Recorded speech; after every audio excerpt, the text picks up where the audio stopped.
Hello and welcome to another fun-filled edition of Adam's Music Box. Well, we all have the Fugs and Henry Cow and Paris and other underground people who we love, but in many ways, the underground person to both remain underground as an artist, but at the same time become a cultural phenomenon whose name is widely known was Captain Beefheart. Captain Beefheart, in other words, is the most successful cult artist of all time. I don't, that isn't to say that he led a cult, although I'm sure he would find the concept amusing.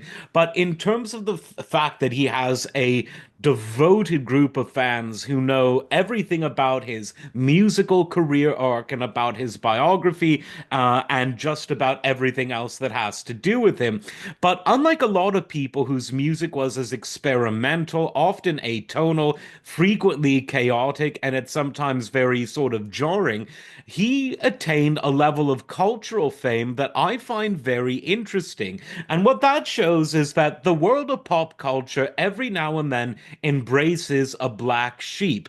Doesn't mean that they'll put them on the radio, and it doesn't even necessarily mean that they'll listen to the music. What it does mean is that they know the name, they may well know the face, they'll know a few references, they'll know some of the people whose music has been a bit more successful that they collaborated with, the very experimental, but from a different perspective, that of a composer, Frank Zappa, more of a traditional composer who wrote experimental music as opposed to a non-traditional individual who did other things. But let's not get into the weeds, as the children say.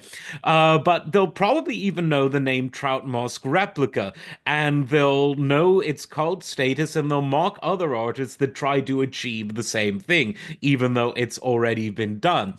Now, no two Captain Beefheart albums are alike. Some are more accessible than others. Some are more rocky. Some are more atonal. Some are more arrhythmic. Some flirt with mainstream music, but that flirtation doesn't usually last that long. But again, the fact that he's been able to be part of mainstream culture, that he's a punchline that comedians, not necessarily your family friendly comedian, but the comedians nevertheless can reference, make it very interesting. And of course, he's got an iconic voice. Many of you will know it from his multiple cameos on Frank Zappa records. Many of you will know it from his solo stuff. But he was really a one off. And I can't even explain here why he got his name. You can read about that at home. But yes, he was the cult sensation, the underground hero who became part of mainstream culture, albeit on the fringes. But we love a good fringe now, don't we? As always, like, subscribe, and we'll see you next time. Take care.